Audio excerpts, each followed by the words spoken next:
안녕하세요. 태양과람입니다. 오늘 광주 중리동에 나와 있거든요. 동자가 들어가는 거 보면 도시지역이죠. 보통 리가 나오면 시골이죠. 거기는 이제 관리지역이나 농림지역이나 이런 데가 주로 리가 많고, 동자가 들어가면 다 도시지역이에요. 주거지역이거나 아니면 자연녹지거나 그렇게 분류가 되는 거예요. 여기 보면 알지만 공장이 다 나온 거죠. 저쪽 위에도 공장이 또 하나 있습니다. 이쪽에도 도로가 있어요. 여기도 길이 있잖아요. 축대를 쌌죠. 축대를 싸가지고 언뜻 보면 이게 좀 나빠 보이는 것 같지만, 자, 옆에 거 한번 보실까요? 옆에 보면 하나, 둘, 셋, 넷, 다섯, 5층까지 올렸어. 보통 4층 올리잖아요. 4층 올리는데 이쪽 빌라들은 5층 올린 거는 이 언덕, 이 경사도를 이용해서 저 밑에 반지하 보이죠? 반지하. 근데 여기는 반지하가 아니라 이걸 허물면은 완전히 그냥 1층, 지하가 1층이 되는 식이 되는 거죠. 전번에도 말씀드렸지만, 사면 중에서, 땅이 사면이라고 치고, 사면 중에서 3면이 지하면이 그 지하잖아요. 이제 그런 식으로 진다면 이거는 지하를 뽑을 수 있을 가능성이 많이 높아요. 5층까지 무난하게 올라가니까 한마디로 한 층을 더 칠 수 있다는 의미가 되는 거죠. 물론 공사비는 들어가요. 이거 깨야 되니까. 하지만 이제 그 타산을 따져봐야 되겠지. 평지에 있는 땅하고 이 땅이 우리한테 어떻게 더 유리할 것이냐. 한 층을 더 뽑는다고 가정했을 때, 그걸 손님께서를 맞춰보면 어차피 뭐, 근데 이 사람이 처음에 100%대 한 번 떨어졌을 때 27억을 썼거든요. 27억 5천. 2등도 26억 1천이에요. 별 차이도 안 났거든요. 근데 이 사람이 보증금을 띈 채로 다시 재매각이 나온 거란 말이야. 그 이유가 뭐가 있을 거예요, 이유를 찾아야 되거든요. 여기서 볼 때 뭐 도로 멀쩡하고, 충분히 7~8m 되잖아, 도로가. 보시면 알지만, 한 7~8m 돼. 여기 이제 문제가 뭐가 있냐면, 선순위 임차인이 하나 있어요. 근데 1,000만 원밖에 안 되거든요. 이거 주문되는 건데, 주의할 점이 뭐냐면, 나머지는 채무자가 쓰고 있다라고 안심하는 경우가 있어. 채무자가 임차인이 될 수 있어요, 없어요? 될 수 있잖아요. 그래서 임차인을 채무자니까 아무것도 아니 이렇게 보면 안 돼. 소유자만 빼고는 다 될 수가 있는 거예요, 소유자 빼고는. 그래서 그건 함정을 한번 봐야 되고, 이렇게 봤을 때 이게 도로가 문제겠다고는 아무도 안 보거든요. 이 사람들이 2등까지 전부 다 그렇다면 다 실수로 들어온 것이냐. 그러니까 전화를 해서 확인 한번 해보십시오. 이 도로가 사도라고 하도 그 집들이 많이 졌잖아요. 그럼 공도화 시켰을 수도 있단 말이에요, 국가에서는. 그걸 한번 짚어봐야 됩니다.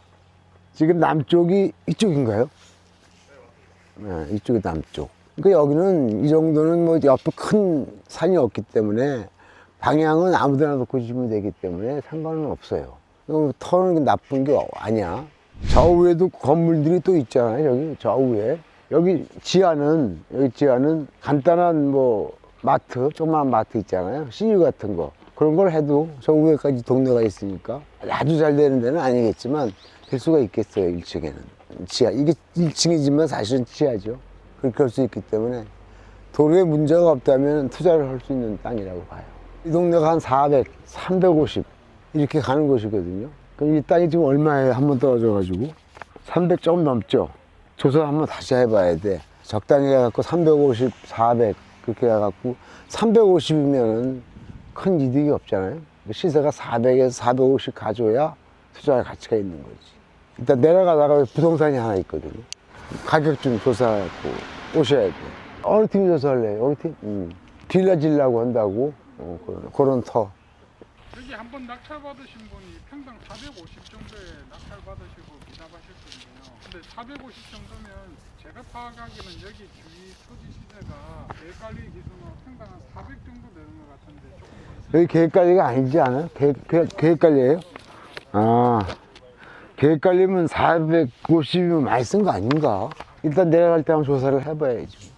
자, 일단 여기서 마치기로 하고요. 사무실 가서 다시 마무리 짓죠. 수고하셨습니다. 이렇게 많이 써서 되겠니? 야보험한 거 생각에 그 정도 쓴 거 아닙니까? 이거 깨고 공사에서 깨질 텐데, 이거.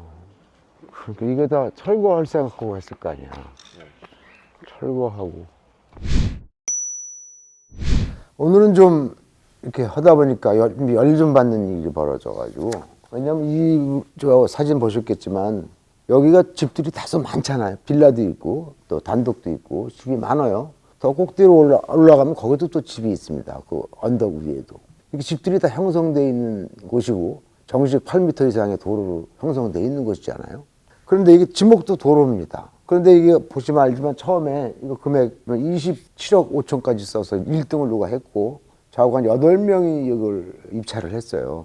두 번째 이제 입찰한 사람이 돈을 안 내고 재경매가 됐는데 이번에는 조금만 더 썼네요. 20억 9,500 썼어요. 그래서 1등을 했는데 우리가 안 들어간 이유는 이 도로가 굉장히 복잡하게 돼 있다는 겁니다. 자, 이렇게 집이 많고 도로가 넓고 그러면 누구든지 도로를 짚어보지 않죠. 상식적으로. 짚어볼 필요가 없잖아요. 근데 이걸 우리가 왜 안 들어갔냐면 부동산을 몇 군데 돌다 보니까 한 군데도 얘기를 하는 거야. 여기가 집성촌이라는 거예요. 근데 이게 도로는 도로지만 다 사도라는 거야. 뛰어보니까 정말 사도로 돼 있더라고. 이 사람들이 다 결집을 해가지고 도로를 안 내준다는 거야. 자, 그러면 시청에 가서 물어보면 뭐라 그러는지 알아요? 받아오라고. 동의를 좀 받아오라고. 한두 명 동의가 필요한 게 아니거든요, 이게. 쉽게 말해서 여기, 우리 땅이 여기 있는 건데, 여기. 이게 우리 땅이에요. 입찰한 땅. 이건데, 여기 전체가 다, 여기 다. 이게 개인들 땅이란 말이야. 그러면 시청에서는 법대로 딱, 예, 알겠습니다. 허가를 내줘야 되는 게 마땅한데, 이 동의를 받아오라는 거야. 왜? 민원이 무서우니까, 시끄러우니까. 왜 법이 딱 정해져 있으면 그걸 제대로 집행 못 하냐고요, 나라에서도. 사도라 하더라도 그 도로를 통해서 어떤 집이 준공이 나면은 이건 사도가 공도화되는 거거든. 일반적인 법이 그렇습니다. 근데 지역마다는 그걸 또 제대로 안 해가지고 문제가 일어나는 거잖아요. 이걸 명확하지 않는 시도군이 많다는 거야. 그래서 분쟁만 괜히 일어나는 거지. 물론 나는 뭐 우리 개인적으로는 이렇게 나쁠 게 없습니다. 왜냐하면 철저한 조사를 하는 게 우리의 마땅한 본분이기 때문에 동네 부동산도 다 다녀야 되는 게 맞겠죠. 하지만 보통 사람들이 볼 때는 법이 왔다 갔다 하고 공무원들이 또 민원을 무서워해서 지나치게 무서워해서 법을 법대로 집행하지 못하는 것에 대해서 굉장히 좀 화가 나요. 그 다음에 이번에도 이분 한 분밖에 안 붙었잖아요. 왜 그래? 그 냄새를 다 맡은 거야. 그래서 조사한 사람들은 여기 안 들어가는 거죠. 그러다 보니까 혼자 했는데 이 양반도 과연 잘 뚫고 허가를 받을 수 있을지 모르겠습니다. 결국은 모여서 사도 있는 사람들이 모여서 뭐 하는 거야? 실력 행사에 그게 뭐 달래는 거 아닙니까? 솔직한 얘기로. 그러니까 이거 뭐 우리나라가 이렇게 어지러워서 되겠어요. 돈 갖다 줘야 될 겁니다. 많이 달라고 하겠죠. 그래서 이런 문제는 여러분들도 조심해야 되고 이런 문제가 만약에 나한테 닥쳤다고 할 때는 이건 끝까지 뚫고 허가를 받아야 됩니다. 마땅히. 왜냐하면 이거 한 가지만 해도 집이 여러 군데 준공이 나 있는 집이 많아. 우리 땅도 거기를 통과하고 있는 땅이야. 똑같은 땅이죠. 그러면 이거 갖고 허가를 못 받으면 되겠어요? 마땅히 통행해야 될 것은 국가로부터 허가를 받아내야 되는 좋은 사례를 남기시길 바랍니다. 성공해야 좋은 사례가 되는 거잖아. 그렇게 되면은 세상은 역전되는 수가 있잖아. 이걸 통과를 해서 허가를 받으면 그 덕분에 27억 5천을 써야 될 걸 20억 9천을 썼다. 그럼 무려 7억 이득 본 거 아닙니까? 이것이 또 하나의 부자가 되는 역전 현상이다. 그런 거를 말씀드려요. 배짱이 있어야 하는 거지. 아, 이거 되는 건데 왜 안 돼, 이게? 뭐 반대한다고? 알았어, 했어. 그걸 통과시켰어. 그러면 7억을 이득 보는 대박 현상이 벌어진다. 그런 말씀 드리겠습니다. 선생님, 저기가 지금 부동산에서 막 소문 같은 걸 들어보니까 건설 허가를 받아도 네. 각종 민원을 넣겠다라는 식으로 들었다고. 그렇겠죠. 민원 무서워하는 거 아니까 뭐 그런 짓 다 하겠죠. 그러니까 막 공사를 하는 중간에 네. 뭐 분진 소음으로 민원을 넣는 건가요? 그렇죠. 그러니까 어떻게 해서 받아놓고 동네 사람들 몇 사람 가서 저녁에 술 한잔 돼지 한 마리 잡아야 돼요. 네? 돼지 한 마리 잡고 아니 세상이 법대로 되는 법은 없고 또 사람이라는 게 그 사람이 머릿속에 갖고 있는 잣대가 있어. 나랑 틀리지. 나는 쉽게 말해서 배운 사람이야. 그 사람 안 배웠다고 치자 법을. 그 사람이 볼 때 나 이 땅 가지고 평생 10원도 못 받고 내 땅 길로만 썼네? 그런 생각 들겠어 안 들겠어? 나 10원도 못 받고 동네 좋은 일만 시켰어. 그런 경우도 있겠지 거꾸로. 그 사람들의 마음 달래주는 방법은 한번 놀아줘야죠. 한 번, 두 번 해서라도 세 번 해서라도 그렇게 해야 됩니다. 잔치를 해야 돼요. 잔치를 해야죠. 7억 벌었잖아요. 아, 예. 어제도 그런 경우가 있었네요. 나이 많이 있었죠. 30년 전에는. 그땐 또 이렇게 험하지가 않았어요. 수고하셨어요.